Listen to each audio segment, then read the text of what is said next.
The U.S. is investigating reports from Russia that one of its airstrikes may have killed the leader of ISIS. The Russian military claims it possibly killed Abu Bakr al-Baghdadi, saying that it targeted a group of ISIS leaders and militants around Raqqa last month.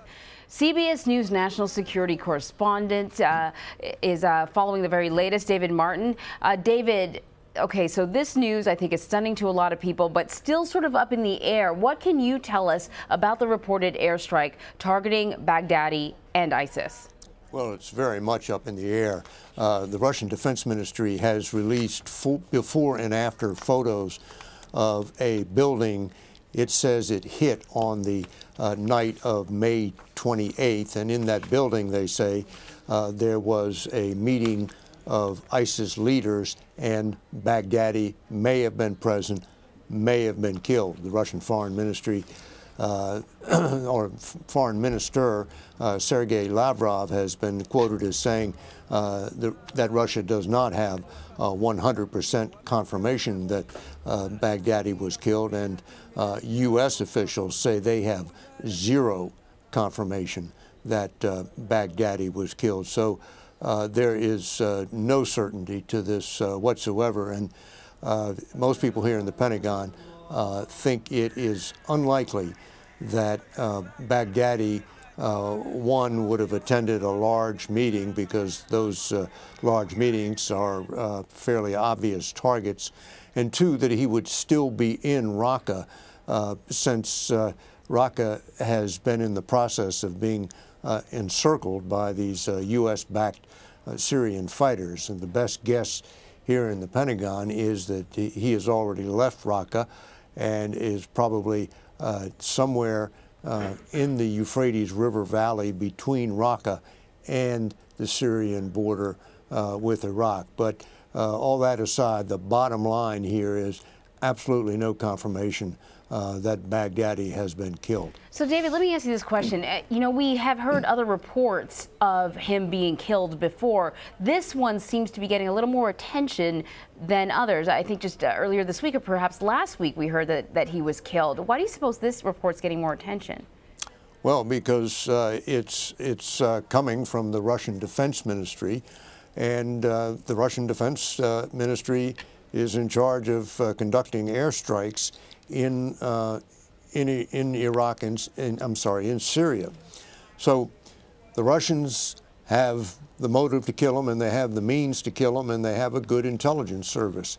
So it's entirely possible that Russia may someday be the one that launches the strike that kills Baghdadi, but there is no confirmation that that strike occurred on May 28th. All right, David, while we have you here, I want to ask you about something else. The U.S. military's decision to deploy 3,000 to 5,000 more troops to Afghanistan. What will these forces be doing in Afghanistan? And, you know, what's the long-term impact here in terms of the stability of this country? Well, first off, the decision has not yet been made. Defense Secretary Mattis is expected to make the decision. He's in the stages of trying to get the exact final number of troops that he wants to send. He has the authority from President Trump to send them on his own hook.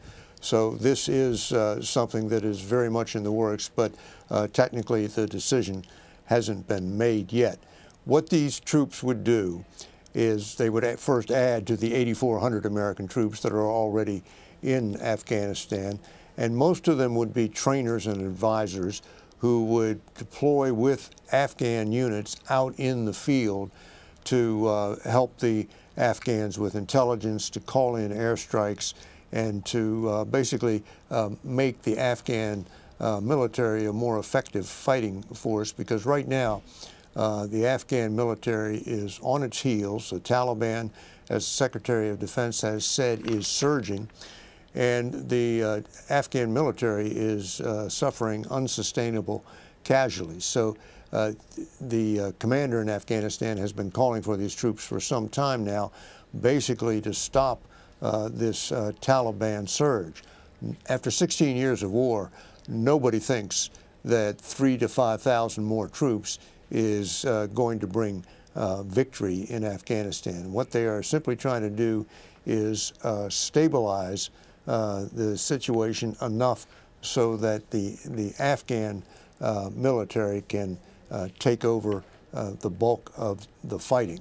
The U.S. has one overriding interest in Afghanistan, and that's to prevent it from ever again becoming a safe haven in which terrorists can plot attacks like 9/11 against the United States. To do that, you need special operations forces in Afghanistan who can carry out raids. They need bases, and the only way you can have a stable, secure base in Afghanistan is if the Afghan military is able to hold off the Taliban. So that's what's happening here. All right, David Martin, thank you so much. Sure thing.